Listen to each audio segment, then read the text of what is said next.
Baik, Assalamualaikum warahmatullahi wabarakatuh. Pemirsa dan pendengar yang dirahmati oleh Allah, bagaimana kabar kita hari ini? Semoga kesehatan, keselamatan, juga kebaikan senantiasa menyertai kita, keluarga kita, orang-orang terdekat kita, dan orang-orang yang kita sayangi. Pemirsa yang senantiasa dirahmati oleh Allah, jika pada kesempatan lalu kita telah membahas tentang cara dan pola baru kehidupan pasca pandemi berlalu, kini kita akan kembali sedikit berbagi tips untuk meredam emosional saat berkendara atau mengemudi. Kita tak pernah tahu dalam situasi berkendara, kemacetan, kepadatan, bahkan rute-rute yang biasanya mungkin sering kita lewati dan kita lalui, dalam suatu waktu atau suatu hari tidak pasti sama. Dan dalam keadaan itu pastinya berbeda-beda, karena kita tak pernah tahu siapa saja yang melalui dan melintasi jalanan tersebut. Oleh karena itu, pentingnya meredam emosional saat mengemudi adalah suatu hal yang paling penting dalam mempertimbangkan kebaikan, keselamatan, juga keselamatan pihak lain pengendara. Pemirsa dan pendengar yang dirahmati oleh Allah, marilah bersama-sama kita sedikit mempelajari apa saja yang bisa menjadi peredam emosi saat kita berkendara. Yang pertama, marilah kita mulai ubah pola pikir kita sejak sekarang. Kita harus selalu berpikir bahwa jalan raya adalah milik bersama, milik banyak orang, bukan asas pribadi kita. Sehingga kita harus bisa berbagi dengan pengendara atau pengguna jalan lainnya. Artinya, kita tidak bisa untuk menjadi penguasa atau menguasai jalanan lintasan itu. Karena apa? Ini hak dan milik kita bersama. Untuk itu, patutlah kita bertoleransi, saling berbagi, dan mungkin saling sama-sama menghargai dengan tujuan demi keselamatan bersama, keselamatan kita dan pengguna jalan lainnya.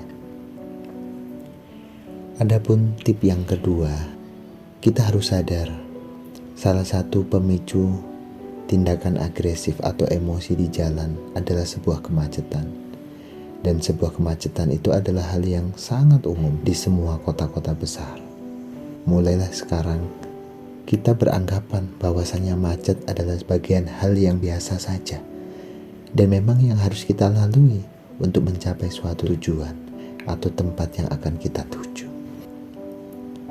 Kita harus menyadari bahwasannya sebuah kemacetan itu sebuah kebutuhan.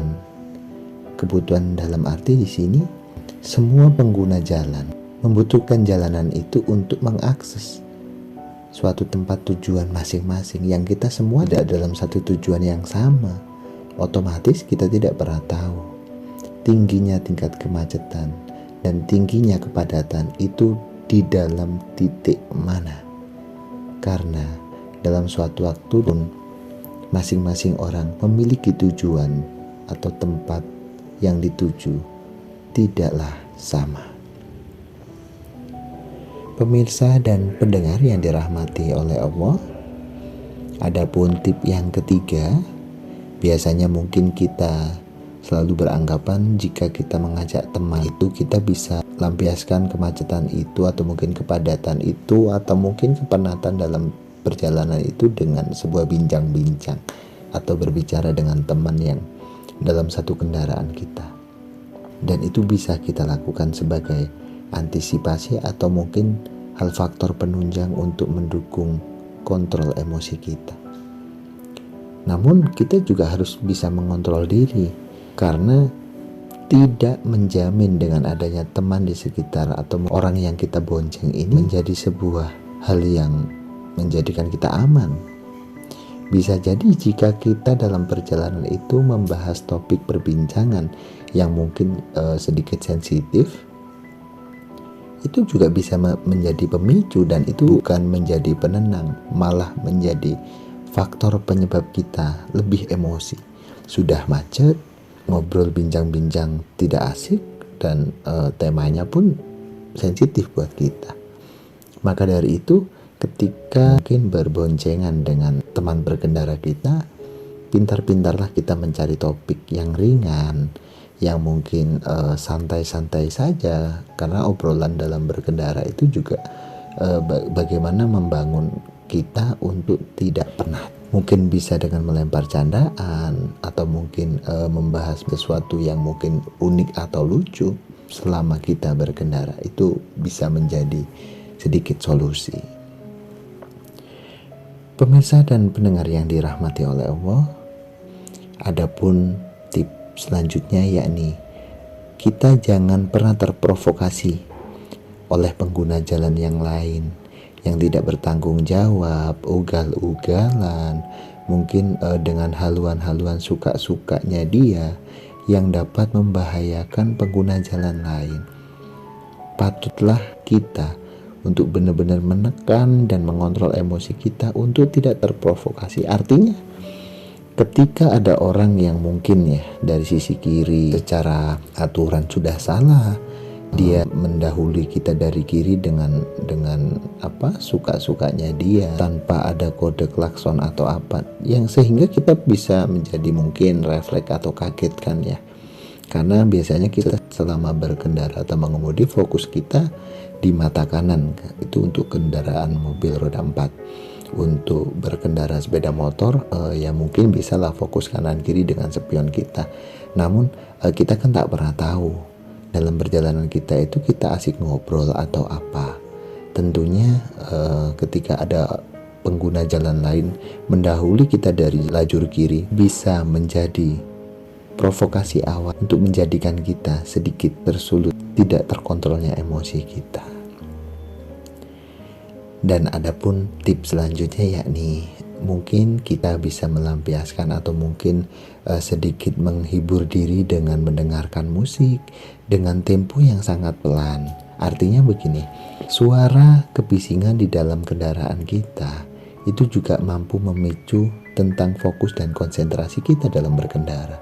Tentunya ketika kita mendengarkan musik dengan suara lantang, dengan suara yang mungkin padat ngebeat, nah misalnya contohnya, nah dalam suara yang keras mampu menjadi pemecah fokus konsentrasi kita dalam berkendara. Kenapa? Ya otomatis secara pemikiran kita terbelah dan terpecah menjadi dua fokus. Yang setengahnya fokus dalam perjalanan, yang setengahnya fokus dengan musik itu. Kenapa? Mau tidak mau, suka tidak suka, kalau memang musik itu cocok dan cenderung kesukaan kita, pastinya kita juga akan ikut bernyanyi, akan ikut untuk melantunkan dan menendangkannya. Itu secara otomatis. Pemirsa dan pendengar yang dirahmati oleh Allah, marilah kita lebih cerdas dan lebih bijak menjadi pengguna jalan raya, juga mengendarai kendaraan kita. Tentunya kita tidak akan berambisi untuk menyelamatkan diri kita, melainkan juga sama-sama saling menjaga dengan keselamatan pengguna jalan lainnya. Untuk itu, marilah kita lebih bijak dalam menggunakan. Marilah kita belajar sama-sama dari sebuah kesalahan-kesalahan yang sudah pernah terjadi di dalam perjalanan dan saat berkendara. Karena ketika kita lalai, bukan hanya kita membahayakan keselamatan kita, melainkan kita juga membahayakan keselamatan orang lain. Marilah kita patuhi aturan yang telah ditentukan, menggunakan atribut-atribut atau mungkin properti yang memang dibutuhkan dalam berkendara, dan senantiasa tidak melanggar lalu lintas karena dapat membahayakan pengguna jalan lainnya. Kami pamit undur diri, bila mana ada kurang lebihnya kami dalam menyampaikan, kami mohon maaf yang sebesar-besarnya. Akhiran wabillahi taufiq wal hidayah. Wassalamualaikum warahmatullahi wabarakatuh.